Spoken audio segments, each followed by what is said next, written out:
Hello, എല്ലാവർക്കും civil service Malayalam എന്ന YouTube ചാനലിലേക്ക് സ്വാഗതം. ഇന്ന് നമ്മളിവിടെ ഡിസ്കസ് ചെയ്യാൻ പോകുന്നത് ഇന്ത്യൻ പൊളിറ്റി ലക്ഷ്മികാന്ത് എന്ന ബുക്കിന്റെ ജുഡീഷ്യറി എന്ന ഭാഗത്തിലെ സുപ്രീം കോടതി എന്ന ചാപ്റ്ററാണ്. ഇന്ത്യയിൽ ഒരു ഫെഡറൽ സിസ്റ്റം ഓഫ് ഗവൺമെന്റ് ആണ് ഉള്ളത്, അമേരിക്ക പോലെ തന്നെ. എന്നാൽ ഇന്ത്യൻ ജുഡീഷ്യറി അമേരിക്കൻ ജുഡീഷ്യറിയുമായിട്ട് വളരെയധികം വ്യത്യാസപ്പെട്ട് കിടക്കുന്നു. അതിലെ പ്രധാന വ്യത്യാസം എന്ന് പറഞ്ഞു കഴിഞ്ഞാൽ ഇന്ത്യയിലുള്ളത് ഒരു യൂണിഫൈഡ് ജുഡീഷ്യറി സിസ്റ്റമാണ്. അവിടെ ഒരു ഹൈറാർക്കി ഓഫ് കോർട്സ് ഉണ്ട്. ഏറ്റവും മുകളിലായി സുപ്രീം കോർട്ട്, അതിന് താഴെ ഹൈക്കോർട്ട്, അതിനും താഴെ സബോർഡിനേറ്റ് കോർട്സ്. അമേരിക്കയിലാണെങ്കിൽ ഒരു ഡബിൾ സിസ്റ്റം ഓഫ് കോർട്സ് ആണ് ഉള്ളത്. സെൻട്രൽ ലോയുമായിട്ട് ബന്ധപ്പെട്ടുള്ള പ്രശ്നങ്ങൾക്ക് വേണ്ടി ഒരു ഫെഡറൽ ജുഡീഷ്യറിയും സ്റ്റേറ്റ് ലോയുമായി ബന്ധപ്പെട്ട പ്രശ്നങ്ങൾക്ക് വേണ്ടി ഒരു സ്റ്റേറ്റ് ജുഡീഷ്യറിയുമാണ് അവിടെയുള്ളത്. അപ്പോൾ അങ്ങനെ ഒരു ഡബിൾ സിസ്റ്റം ഓഫ് കോർട്സ് ആണ് US ഉള്ളത്. ഇന്ത്യയിലാണെങ്കിൽ ഒരു ഇന്റഗ്രേറ്റഡ് യൂണിഫൈഡ് ജുഡീഷ്യറി സിസ്റ്റമാണ് നിലവിലുള്ളത്. നമ്മുടെ ഇന്ത്യൻ ജുഡീഷ്യറിയുടെ ഏറ്റവും തലപ്പത്തിരിക്കുന്ന കോടതിയാണ് സുപ്രീം കോടതി. അത് നിലവിൽ വന്നത് 1950 ജാനുവരി 28 അതിനു മുമ്പുണ്ടായിരുന്ന ഫെഡറൽ കോർട്ട് ഓഫ് ഇന്ത്യയെ മാറ്റിയാണ് സുപ്രീം കോടതി നിലവിൽ വന്നത്. ഫെഡറൽ കോർട്ട് ഓഫ് ഇന്ത്യ സ്ഥാപിച്ചത് ബ്രിട്ടീഷുകാരാണ്. അത് അവർ ഗവൺമെന്റ് ഓഫ് ഇന്ത്യ ആക്ട് 1935 പ്രകാരമാണ് അങ്ങനെ ഒരു കോടതി സ്ഥാപിച്ചത്. ഇതിനു മാറ്റി സുപ്രീം കോടതി നിലവിൽ വന്നു കഴിഞ്ഞപ്പോഴേക്കും അതിന്റെ ജൂറിസ്ഡിക്ഷൻ ഒന്നുകൂടി വർദ്ധിപ്പിച്ചു. നമ്മുടെ കോൺസ്റ്റിറ്റ്യൂഷനിലെ പാർട്ട് 5 ആർട്ടിക്കിൾ 124 തൊട്ട് 147 വരെയാണ് സുപ്രീം കോടതിയുമായിട്ട് ബന്ധപ്പെട്ട് കിടക്കുന്നത്. Composition and appointment. ഇപ്പോ നമ്മുടെ സുപ്രീം കോടതിയിൽ നിലവിൽ 34 ജഡ്ജിമാരാണ് ഉള്ളത്. 33 സാധാ ജഡ്ജിമാരും ഒരു ചീഫ് ജസ്റ്റിസ് ഓഫ് ഇന്ത്യയും. ആദ്യമായി നമ്മുടെ സുപ്രീം കോടതി സ്ഥാപിച്ചപ്പോൾ അവിടെ ആകെ 8 ജഡ്ജിമാർ മാത്രമേ ഉണ്ടായിരുന്നുള്ളൂ. പിന്നീട് സുപ്രീം കോടതിയുടെ വർക്ക് ലോഡ് കൂടി വരുന്നതിനനുസരിച്ച് അമെന്റ്മെന്റുകൾ കൊണ്ടുവരികയും ജഡ്ജിമാരുടെ എണ്ണം വർദ്ധിപ്പിക്കുകയും ചെയ്തു. ലാസ്റ്റ് അമെന്റ്മെന്റ് വന്നത് 2019 സുപ്രീം കോർട്ട് അമെന്റ്മെന്റ് ആക്ട് 2019. ഈ ആക്ട് പ്രകാരം ജഡ്ജിമാരുടെ എണ്ണം 31 നിന്ന് 34 വർദ്ധിപ്പിക്കുകയാണ് ഉണ്ടായത്.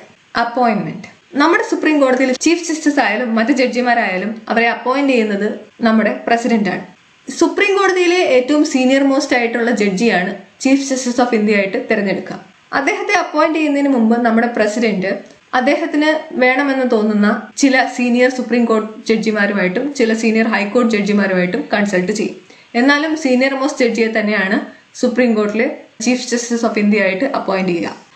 മറ്റ് ജഡ്ജിമാരെ അപ്പോയിന്റ് ചെയ്യുന്ന സമയത്ത് president, chief justice of India, അതുകൂടാതെ സുപ്രീം കോർട്ടിലെയും ഹൈക്കോർട്ടിലെയും സീനിയർ മോസ്റ്റ് ജഡ്ജിമാരുമായിട്ടും കൺസൾട്ട് ചെയ്യും.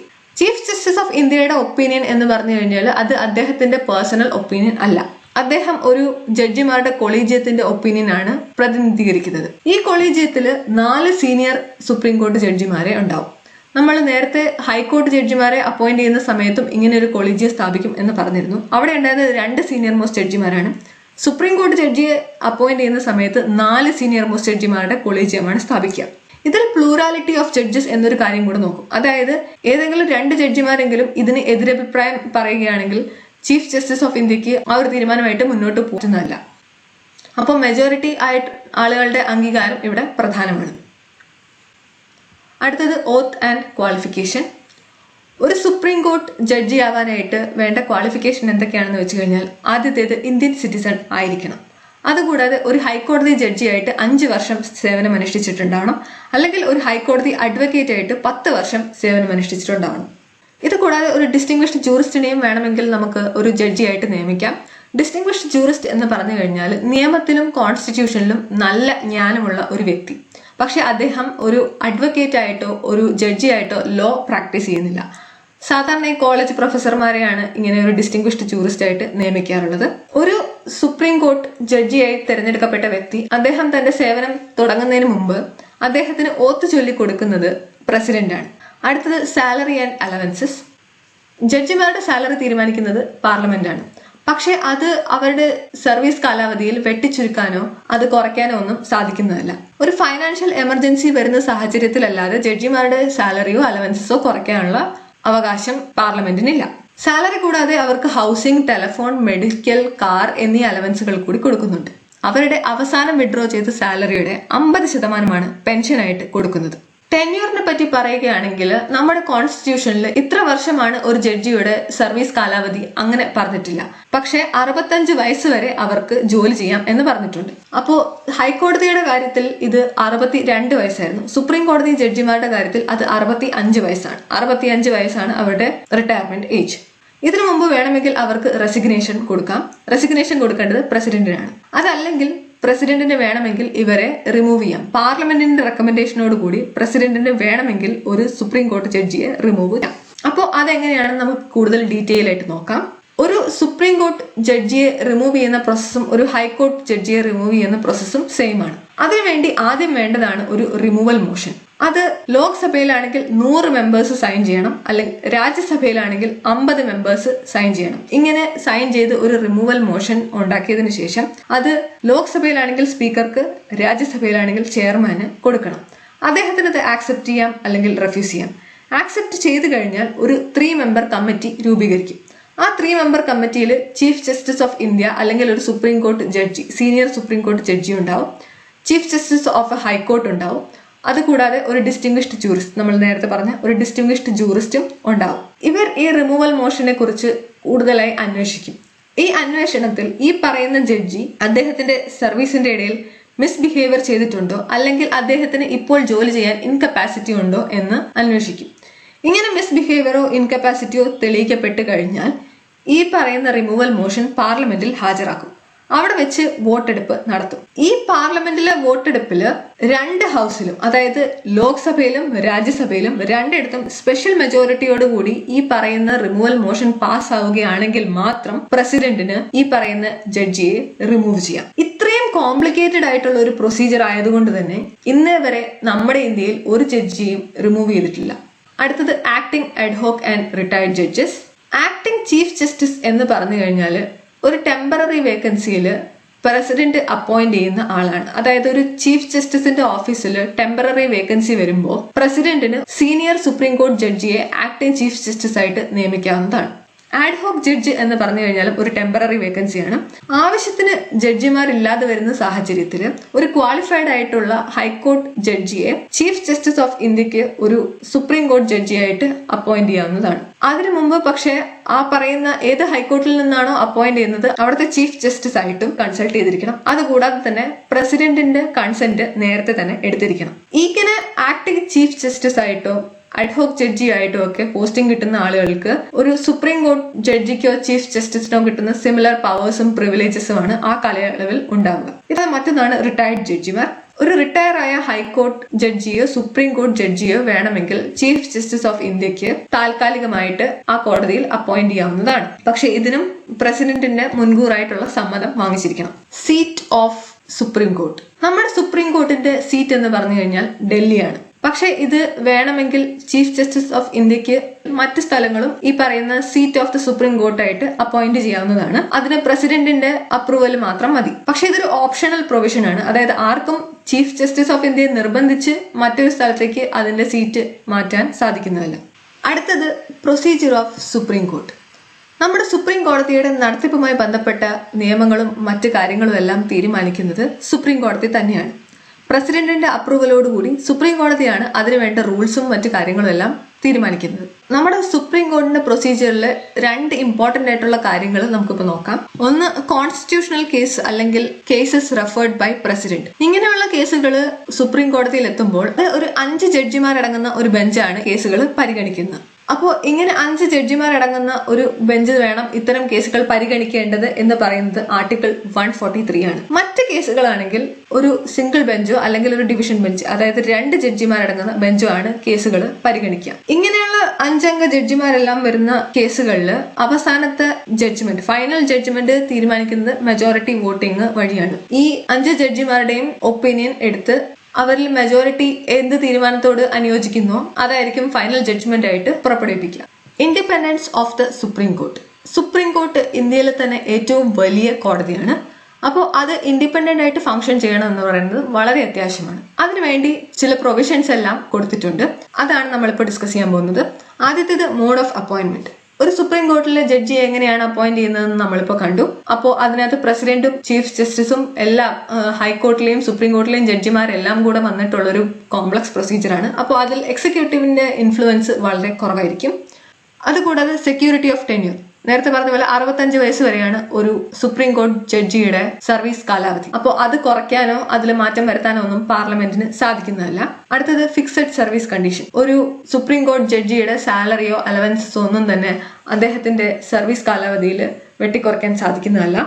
Expenses on consolidated fund. ഈ പറയുന്ന സാലറിക്കും അലവൻസസിനും ഉള്ള എല്ലാ ഫണ്ടും വരുന്നത് കൺസോളിഡേറ്റഡ് ഫണ്ട് ഓഫ് ഇന്ത്യയിൽ നിന്നാണ്. അങ്ങനെ കൺസോളിഡേറ്റഡ് ഫണ്ട് ഓഫ് ഇന്ത്യയിൽ നിന്ന് എടുക്കുന്നത് കൊണ്ട് തന്നെ അതിനെ പാർലമെന്റിൽ വോട്ടിട്ട് അതിൽ മാറ്റം വരുത്താൻ സാധിക്കുന്നതല്ല. അടുത്തത് conduct not to be discussed.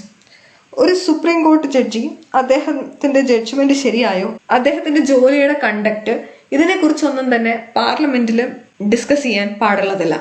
ഒരു ജഡ്ജി ഇംപീച്ച് ചെയ്യുന്ന സമയത്തല്ലാതെ ഇത്തരം കാര്യങ്ങളെപ്പറ്റി പാർലമെന്റിൽ ഡിസ്കസ് ചെയ്യാൻ പാടുള്ളതല്ല. No practice after retirement. ഒരു സുപ്രീം കോടതി ജഡ്ജിയായിട്ട് റിട്ടയർ ചെയ്ത ഒരാൾക്ക് ഇന്ത്യയിലുള്ള വേറെ ഒരു കോടതിയിലും പിന്നീട് പ്രാക്ടീസ് ചെയ്യാൻ സാധിക്കുന്നതല്ല. Punishment on contempt.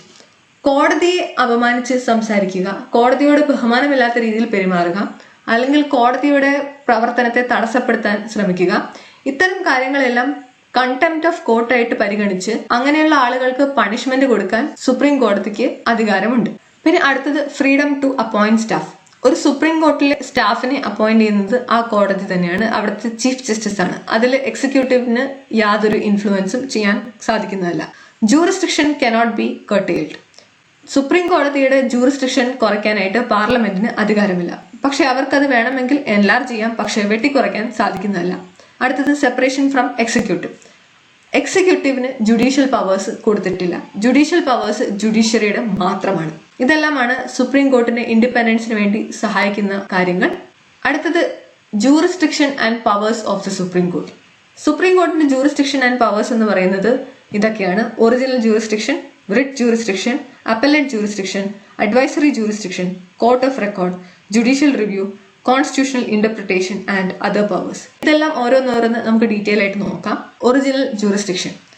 Original jurisdiction എന്ന് പറഞ്ഞു കഴിഞ്ഞാൽ സുപ്രീം കോടതിക്ക് അപ്പീൽ വഴിയല്ലാതെ നേരിട്ട് തന്നെ കേസ് കേൾക്കാനുള്ള അധികാരം. അത് സെൻട്രൽ സ്റ്റേറ്റ് ഡിസ്പ്യൂട്ട്സ്, അതായത് കേന്ദ്രവും മറ്റ് സംസ്ഥാനങ്ങളുമായിട്ട് വരുന്ന ഡിസ്പ്യൂട്ട്സ്, അല്ലെങ്കിൽ രണ്ടോ അതിലധികമോ സംസ്ഥാനങ്ങൾ തമ്മിലുള്ള ഡിസ്പ്യൂട്ട്സ്, അല്ലെങ്കിൽ പ്രീ കോൺസ്റ്റിറ്റ്യൂഷണൽ ട്രീറ്റീസ്, നമ്മുടെ കോൺസ്റ്റിറ്റ്യൂഷൻ നിലവിൽ വരുന്നതിന് മുമ്പ് സൈൻ ചെയ്ത ട്രീറ്റീസും എഗ്രിമെന്റ്സും എല്ലാം അതുമായിട്ട് ബന്ധപ്പെട്ട് വരുന്ന ഡിസ്പ്യൂട്ട്സ്, ഇത്തരം ഡിസ്പ്യൂട്ട്സ് എല്ലാം തന്നെ നേരിട്ട് സുപ്രീം കോടതിക്ക് പരിഗണിക്കാവുന്നതാണ്.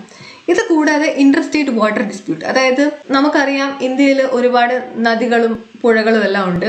അപ്പോൾ അത് ഒന്നിലധികം സംസ്ഥാനങ്ങളിലൂടെ കടന്നു പോകുന്നതായിരിക്കും. അപ്പോൾ അതിന്റെ വെള്ളത്തിന്റെ ഉപയോഗവുമായിട്ട് ബന്ധപ്പെട്ട തർക്കങ്ങളെല്ലാം സുപ്രീം കോടതിയിലേക്കാണ് പോവുക. പിന്നെ ഫൈനാൻസ് കമ്മീഷനുമായി ബന്ധപ്പെട്ടിട്ടുള്ള ഡിസ്പ്യൂട്ട്സ്, അതുകൂടാതെ expenses and pension between state, പിന്നെ ഡാമേജ് റിക്കവറി, ഇത്തരം കാര്യങ്ങളിലെല്ലാം സുപ്രീം കോടതിയിലേക്ക് നേരിട്ട് കേസുമായി പോകാവുന്നതാണ്. അത്തരം കേസുകൾ ആദ്യം കേൾക്കാനുള്ള അധികാരം സുപ്രീം കോടതിക്കാണ്. പിന്നെ അടുത്തതാണ് റിട്ട് ജൂറിസ്ഡിക്ഷൻ. റിട്ട് എന്ന് പറഞ്ഞു കഴിഞ്ഞാൽ ഒരു ഫോർമൽ റിട്ടൺ ഓർഡർ എന്നാണ് അർത്ഥം. റിട്ട് ജൂറിസ്ഡിക്ഷൻ സുപ്രീം കോടതിക്ക് മാത്രമല്ല ഹൈക്കോർട്ടിനും ഉണ്ട്. പക്ഷേ സുപ്രീം കോടതിയുടെ റിട്ട് ജൂറിസ്ഡിക്ഷൻ എന്ന് പറഞ്ഞു കഴിഞ്ഞാൽ ഹൈക്കോടതിയുടെ റിട്ട് ജൂറിസ്ഡിക്ഷനേക്കാളും ചെറുതാണ്. കാരണം ഹൈക്കോടതിക്ക് ഫണ്ടമെന്റൽ റൈറ്റ്സുമായി ബന്ധപ്പെട്ടും ഓർഡിനറി ലീഗൽ റൈറ്റ്സുമായി ബന്ധപ്പെട്ടും റിട്സ് ഇഷ്യൂ ചെയ്യാവുന്നതാണ്. പക്ഷേ സുപ്രീം കോർട്ടിന് ഫണ്ടമെന്റൽ റൈറ്റ്സുമായി ബന്ധപ്പെട്ടിട്ടുള്ള റിട്സ് മാത്രമേ ഇഷ്യൂ ചെയ്യാൻ സാധിക്കുകയുള്ളൂ. അപ്പോൾ സുപ്രീം കോടതിക്ക് ഇഷ്യൂ ചെയ്യാൻ പറ്റുന്ന റിട്സ് എന്തൊക്കെയാണെന്ന് വെച്ച് കഴിഞ്ഞാൽ habeas corpus, mandamus, certiorari, prohibition and quo warranto. അപ്പോൾ ഇതിന്റെ എല്ലാം ഡീറ്റെയിൽ ആയിട്ട് നമ്മൾ ഫണ്ടമെന്റൽ റൈറ്റ്സ് പഠിക്കുമ്പോൾ അതിൽ പഠിക്കുന്നതാണ്. ഇപ്പോൾ ഇതിന്റെ പേര് മാത്രം ഒന്ന് ഓർത്ത് വെച്ചാൽ മതി. അടുത്തത് അപ്പലേറ്റ് ജൂറിസ്ഡിക്ഷൻ. അപ്പീൽ വഴി കേസ് കേൾക്കാനുള്ള സുപ്രീം കോടതിയുടെ അധികാരം. അത് കോൺസ്റ്റിറ്റ്യൂഷണൽ മാറ്റേഴ്സിലാവാം, സിവിൽ മാറ്റേഴ്സിലാവാം, ക്രിമിനൽ മാറ്റേഴ്സിലാവാം, അല്ലെങ്കിൽ സ്പെഷ്യൽ ലീവ് വഴിയും ആവാം. കോൺസ്റ്റിറ്റ്യൂഷണൽ മാറ്റേഴ്സ് ആണെങ്കിൽ ഇന്റർപ്രിട്ടേഷൻ ഓഫ് കോൺസ്റ്റിറ്റ്യൂഷൻ വേണ്ടി വരുന്ന സാഹചര്യങ്ങളിലും ക്വസ്റ്റ്യൻ ഓഫ് ലോ ഉണ്ടാവുന്ന സാഹചര്യങ്ങളിലും ഹൈക്കോർട്ടിലെ ഒരു കേസ് അപ്പീൽ വഴി സുപ്രീം കോടതിക്ക് പരിഗണിക്കാവുന്നതാണ്. സിവിൽ മാറ്റേഴ്സ് ആണെങ്കിൽ ക്വസ്റ്റ്യൻ ഓഫ് ലോ, നിയമപരമായിട്ടുള്ള തർക്കം നിലനിൽക്കുമ്പോൾ ഹൈക്കോടതിയിൽ നിന്ന് സുപ്രീം കോടതിയിലേക്ക് അപ്പീൽ വഴി എത്തിക്കാവുന്നതാണ്. ഒറിജിനലി 20,000 രൂപയ്ക്ക് മുകളിലുള്ള സിവിൽ കേസസ് മാത്രമേ സുപ്രീം കോടതിയിൽ അപ്പീലിന് പോകാൻ പാടുള്ളൂ എന്നൊരു നിയമം നേരത്തെ ഉണ്ടായിരുന്നു. പക്ഷേ 30th Amendment 1972 വന്നതോടുകൂടി അങ്ങനെ ഒരു മണി റെസ്ട്രിക്ഷൻ ഒഴിവാക്കപ്പെട്ടു. അടുത്തത് ക്രിമിനൽ മാറ്റേഴ്സ്. ക്രിമിനൽ മാറ്റേഴ്സ് എന്ന് പറഞ്ഞു കഴിഞ്ഞാൽ ഡെത്ത് സെന്റൻസ്, അതായത് വധശിക്ഷയോ അല്ലെങ്കിൽ ലൈഫ് ഇംപ്രസൺമെന്റോ, ജീവപര്യന്തമോ തടവ് കിട്ടിയ ഒരാളുടെ കേസ് സുപ്രീം കോടതിയിലേക്ക് അപ്പീൽ വഴി പരിഗണിക്കാവുന്നതാണ്. അപ്പോൾ അത് അപ്പീൽ വഴി ആകാം, അതല്ലെങ്കിൽ സുപ്രീം കോടതിക്ക് സ്വയമേ ഇത്തരം കേസുകൾ ഏറ്റെടുക്കാവുന്നതാണ്. അതുകൂടാതെ മറ്റ് ക്രിമിനൽ കേസുകളും സുപ്രീം കോടതിക്ക് പരിഗണിക്കാവുന്നതാണ്. അതിന് ഹൈക്കോർട്ടിൽ നിന്ന് ഒരു സർട്ടിഫിക്കറ്റ് സർട്ടിഫിക്കറ്റ് കിട്ടണം. അതായത് ഇവിടെ there is substantial question of law എന്ന് ഹൈക്കോടതിയിൽ നിന്ന് സർട്ടിഫിക്കറ്റ് കിട്ടുകയാണെങ്കിൽ അത്തരം കേസുകൾക്ക് സുപ്രീം കോടതിയെ സമീപിക്കാവുന്നതാണ്. ഇത് കൂടാതെ മറ്റൊന്നാണ് സ്പെഷ്യൽ ലീവ്. സ്പെഷ്യൽ ലീവ് എന്ന് പറഞ്ഞു കഴിഞ്ഞാൽ ഇങ്ങനെ ഒരു സർട്ടിഫിക്കറ്റ് ഹൈക്കോടതിയിൽ നിന്ന് ലഭിക്കാത്ത പക്ഷം സുപ്രീം കോടതി തന്നെ നേരിട്ട് ഇത്തരം കേസുകൾ കേൾക്കാവുന്നതാണ്. അതിന്റെ സ്കോപ്പ് എന്ന് പറഞ്ഞാൽ വളരെ വൈഡാണ്. അതായത് ഏത് തരം ജഡ്ജ്മെന്റിനെതിരെയും അല്ലെങ്കിൽ ഏത് മാറ്റർ ആണെങ്കിലും ഏത് കോർട്ടിൽ വെച്ച് പറഞ്ഞ വിധിയാണെങ്കിലും സുപ്രീം കോർട്ടിന് ഇത്തരം കേസുകൾ സ്പെഷ്യൽ ലീവ് വഴി കേൾക്കാവുന്നതാണ്. പക്ഷെ അതൊരു ഡിസ്ക്രിഷണറി പവറാണ്. അതായത് സ്പെഷ്യൽ ലീവ് അതൊരു ഫണ്ടമെന്റൽ റൈറ്റ് ഒന്നുമല്ല. അത് എനിക്ക് കിട്ടണം എന്ന് പറഞ്ഞാൽ ആർക്കും ക്ലെയിം ചെയ്യാനും പറ്റില്ല. അതൊരു എക്സെപ്ഷണൽ ആണ്, അതൊരു ഓവർ റൈഡിങ് പവർ ആണ്. അതുപോലെ തന്നെ എക്സെപ്ഷണൽ ആയിട്ടുള്ള സർക്കംസ്റ്റാൻസസിൽ മാത്രമേ ഈ സ്പെഷ്യൽ ലീവ് പവർ ഉപയോഗിക്കുകയുള്ളൂ. അടുത്തത് അഡ്വൈസറി ജൂറിസ്ഡിക്ഷൻ. പ്രസിഡന്റിന് പബ്ലിക്കലി ഇമ്പോർട്ടന്റ് ആയിട്ടുള്ള കാര്യങ്ങളോ അല്ലെങ്കിൽ ഒരു ക്വസ്റ്റ്യൻ ഓഫ് ലോയുമായി ബന്ധപ്പെട്ടുള്ള കാര്യങ്ങളിലോ സുപ്രീം കോർട്ടിന്റെ അഡ്വൈസ് തേടാവുന്നതാണ്. അപ്പോൾ അത് ആർട്ടിക്കിൾ 143 പ്രകാരമാണ് ഇങ്ങനെ പ്രസിഡന്റിന് സുപ്രീം കോടതിയുടെ അഡ്വൈസ് സീക്ക് ചെയ്യാനുള്ള പ്രൊവിഷൻ. പക്ഷെ അത് ഒരു അഡ്വൈസറി പവർ ആയതുകൊണ്ട് തന്നെ സുപ്രീം കോടതിയുടെ അഡ്വൈസ് അത് പ്രസിഡന്റിൽ ബൈൻഡിങ് അല്ല. അതായത് പ്രസിഡന്റിന് അത് വേണമെങ്കിൽ സ്വീകരിക്കാം അല്ലെങ്കിൽ തിരസ്കരിക്കാം. പബ്ലിക് ഇമ്പോർട്ടൻസ് ഉള്ള കാര്യങ്ങൾ കൂടാതെ പ്രീ കോൺസ്റ്റിറ്റ്യൂഷണൽ ട്രീറ്റി, അതായത് കോൺസ്റ്റിറ്റ്യൂഷൻ രൂപീകരിക്കുന്നതിന് മുമ്പ് ഉണ്ടായിരുന്ന ട്രീറ്റീസുമായി ബന്ധപ്പെട്ടിട്ടുള്ള കാര്യങ്ങളിലും സുപ്രീം കോടതിയുടെ അഡ്വൈസ് പ്രസിഡന്റിന് തേടാവുന്നതാണ്. അടുത്തത് കോർട്ട് ഓഫ് റെക്കോർഡ്. സുപ്രീം കോർട്ടിന്റെ ജഡ്ജ്മെന്റ്സും പ്രൊസീഡിങ്സും ആക്ട്സും എല്ലാം തന്നെ റെക്കോർഡ് ചെയ്യപ്പെട്ടിരിക്കും. അതിന് ഒരു എവിഡന്ററി വാല്യൂ ആണ് ഉള്ളത്. അതിന്റെ ആ വാല്യൂവിന് ഇന്ത്യയിലുള്ള ഒരു കോർട്ടിൽ വെച്ചും ക്വസ്റ്റ്യൻ ചെയ്യാൻ പാടുള്ളതല്ല. അതിന് ലീഗൽ പ്രൊസീഡിങ്സ് ആയിട്ടും, അതായത് മുമ്പൊരു കേസിൽ എസ്റ്റാബ്ലിഷ് ചെയ്യപ്പെട്ട ഒരു പ്രിൻസിപ്പിൾ അല്ലെങ്കിൽ റൂൾ, അതാണ് ലീഗൽ പ്രൊസീഡിംഗ്. ലീഗൽ പ്രൊസീഡിംഗ് ആയിട്ടോ അല്ലെങ്കിൽ ലീഗൽ റെഫറൻസസ് ആയിട്ടോ ഒക്കെ തന്നെ സുപ്രീം കോടതിയിലെ ജഡ്ജ്മെന്റ്സും പ്രൊസീഡിങ്സും ആക്ട്സും എല്ലാം തന്നെ ഉപയോഗിക്കാവുന്നതാണ്. അപ്പോൾ അതൊരു കോർട്ട് ഓഫ് റെക്കോർഡാണ്. അടുത്തത് കണ്ടംപ്റ്റ് ഓഫ് കോർട്ട്. കോടതിയോട് അപമര്യാദയെ പെരുമാറുക അല്ലെങ്കിൽ കോടതിയുടെ പ്രവർത്തനത്തെ തടസ്സപ്പെടുത്തുക, ഇത്തരം കാര്യങ്ങളിലെ കണ്ടംപ്റ്റ് ഓഫ് കോർട്ടായിട്ട് പരിഗണിച്ച് അത് ചെയ്യുന്ന ആളുകൾക്ക് ശിക്ഷ കൊടുക്കാനുള്ള അധികാരം സുപ്രീം കോർട്ടിനുണ്ട്. അപ്പോ അത് സുപ്രീം കോർട്ടിനെ അപമാനിച്ചാൽ മാത്രമല്ല, സുപ്രീം കോർട്ടിന്റെ കണ്ടംപ്റ്റ് മാത്രമല്ല, ഹൈക്കോടതിയുടെ ട്രൈബ്യൂണൽസിന്റെയോ അല്ലെങ്കിൽ ഏതെങ്കിലും സബോർഡിനേറ്റ് കോർട്സിന്റെ കണ്ടംപ്റ്റ് ആയാൽ തന്നെ പണിഷ്മെന്റ് കൊടുക്കാൻ സുപ്രീം കോർട്ടിന് അധികാരമുണ്ട്. അത് സിവിൽ മാറ്റേഴ്സിലാവാം, ക്രിമിനൽ മാറ്റേഴ്സിലാവാം. സിവിൽ മാറ്റേഴ്സ് എന്ന് പറഞ്ഞു കഴിഞ്ഞാൽ കോടതി ഇഷ്യൂ ചെയ്യുന്ന ഒരു റിട്ടോ, ജഡ്ജ്മെന്റോ ഓർഡറോ എന്തെങ്കിലും ഡിസൊബേ ചെയ്യുന്നത്, അപ്പോൾ അതിനെ സിവിൽ കണ്ടംപ്റ്റ് ഓഫ് കോർട്ട് ആയിട്ട് കണക്കാക്കി ശിക്ഷ വിധിക്കാവുന്നതാണ്. ക്രിമിനൽ കണ്ടംപ്റ്റ് ഓഫ് കോർട്ട് എന്ന് പറഞ്ഞു കഴിഞ്ഞാൽ കോടതിയുടെ അതോറിറ്റിയെ താഴ്ത്തിക്കെട്ടുക, കോടതിയുടെ പ്രവർത്തനത്തെ തടസ്സപ്പെടുത്താൻ നോക്കുക, കോടതിയുടെ ജസ്റ്റിസ് ഡെലിവറി സിസ്റ്റത്തിനെ ബ്ലോക്ക് ചെയ്യാൻ നോക്കുക, ഇത്തരം കാര്യങ്ങളെ ക്രിമിനൽ കണ്ടംപ്റ്റ് ഓഫ് കോർട്ടായിട്ട് പരിഗണിച്ച് ശിക്ഷ നടപ്പിലാക്കാവുന്നതാണ്. അത് കോടതിക്ക് നേരിട്ട് ശിക്ഷ കൊടുക്കാവുന്നതാണ്. 6 മാസം ഇംപ്രിസൺമെന്റ് അല്ലെങ്കിൽ 2000 രൂപ ഫൈൻ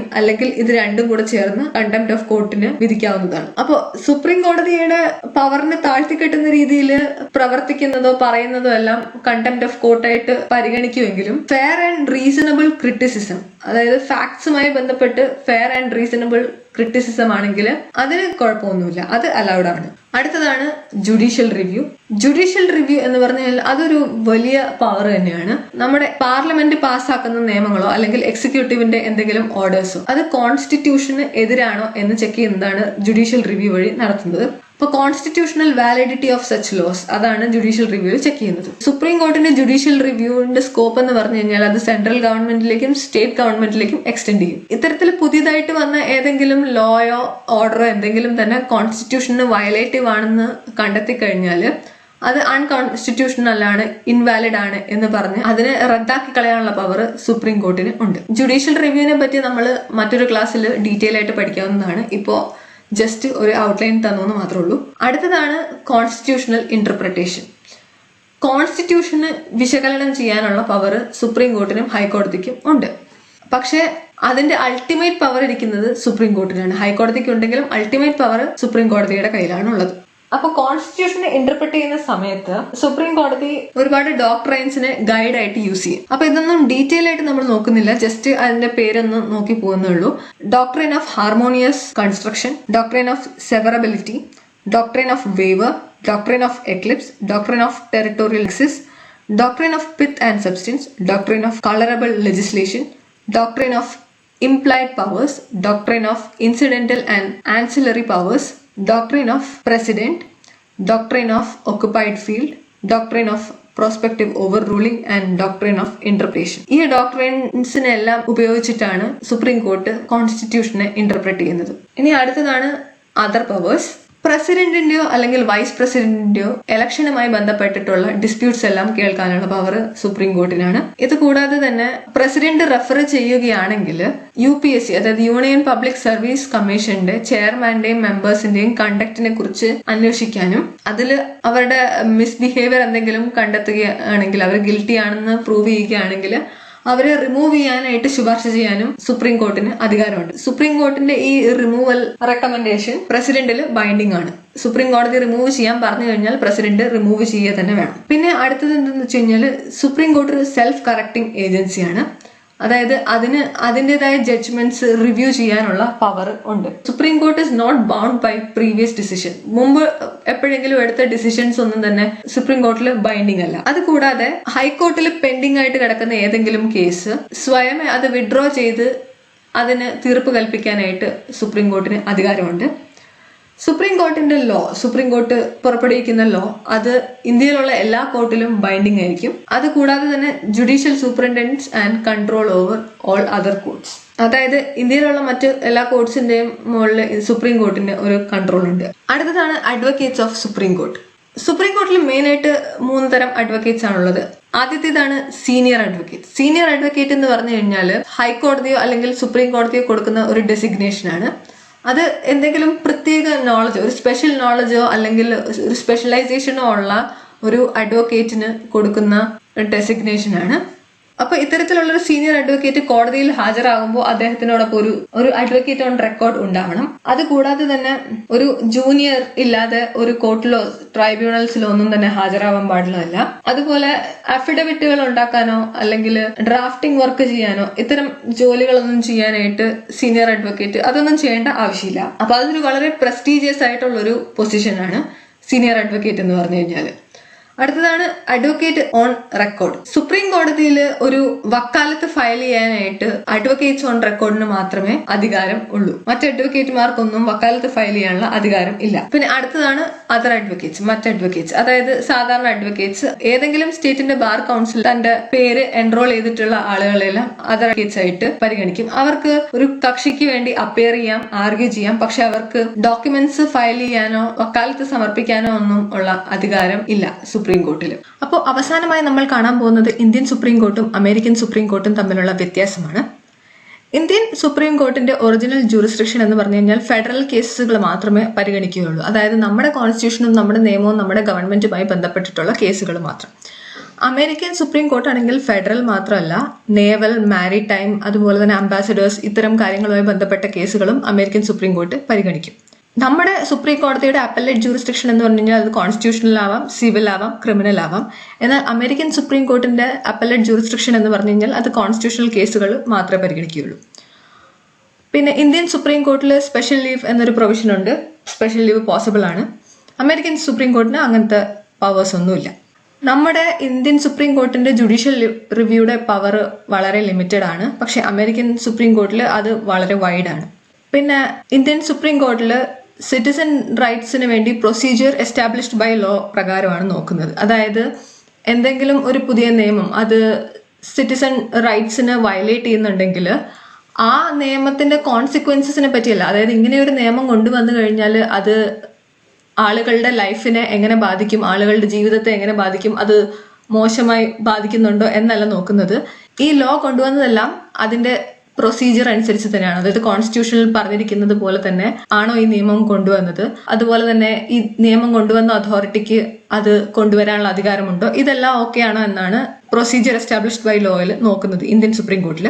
പക്ഷെ അമേരിക്കൻ സുപ്രീം കോർട്ടിൽ ഡ്യൂ പ്രോസസ് ഓഫ് ലോ ആണ് നോക്കുന്നത്. അതായത് ഈ പറയുന്ന നിയമം കൊണ്ടുവന്നു കഴിഞ്ഞാൽ അത് ജനങ്ങളുടെ ലൈഫിനെ എങ്ങനെ ബാധിക്കും, അത് മോശമായി ബാധിക്കുന്നുണ്ടോ, അതുമൂലമുള്ള കോൺസിക്വൻസസ് എന്താണ്. അപ്പൊ അങ്ങനെ മോശമായിട്ട് ബാധിക്കുന്നതാണെങ്കിൽ അതിനെ ക്യാൻസൽ ചെയ്യാനുള്ള പവർ സുപ്രീം കോർട്ടിനുണ്ട്. അപ്പൊ ഇതിനെയാണ് ഡ്യൂ പ്രോസസ് ഓഫ് ലോ എന്ന് പറയുക. അമേരിക്കൻ സുപ്രീം കോർട്ടിന് അങ്ങനെ ഒരു പവർ ആണ് ഉള്ളത്. പക്ഷെ മേനകാ ഗാന്ധി കേസിൽ നമ്മുടെ സുപ്രീം കോടതി പ്രൊസീജിയർ എസ്റ്റാബ്ലിഷ്ഡ് ബൈ ലോ നോക്കാതെ ഡ്യൂ പ്രോസസ് ഓഫ് ലോ വഴി ജഡ്ജ്മെന്റ് എടുക്കുകയുണ്ടായി. അപ്പോ ഇതിന്റെ സ്കോപ്പും അതോടെ വൈഡ് ആയിരിക്കുകയാണ്. മറ്റൊന്നാണ് jurisdiction enlargement by parliament. Indian supreme കോർട്ടിന്റെ ജൂറിസ്ഡിക്ഷൻ വലുതാകാൻ പാർലമെന്റ് പാർലമെന്റിന് അധികാരമുണ്ട്. അത് വെട്ടിച്ചുരുക്കാൻ പറ്റില്ല, പക്ഷെ അത് വലുതാക്കാനുള്ള അധികാരം പാർലമെന്റിനുണ്ട്. പക്ഷെ അമേരിക്കൻ സുപ്രീം കോർട്ടിന്റെ ജൂറിസ്ഡിക്ഷൻ എന്ന് പറഞ്ഞു കഴിഞ്ഞാൽ അവരുടെ കോൺസ്റ്റിറ്റ്യൂഷനിൽ പറഞ്ഞിരിക്കുന്നത് പോലെയാണ്. അതിൽ യാതൊരു മാറ്റവും വരുത്താൻ അവിടുത്തെ പാർലമെന്റിന് സാധിക്കില്ല. ഇന്ത്യൻ സുപ്രീം കോർട്ടിന് superintendence and control over high courts ഉണ്ട്. അതായത് താഴെയുള്ള ഹൈക്കോടതികൾക്ക് മുകളിൽ ഒരു സൂപ്പർവൈസറി പവറും ഒരു സൂപ്പറിൻറ്റൻഡൻസും കൺട്രോളും എല്ലാം സുപ്രീം കോർട്ടിന്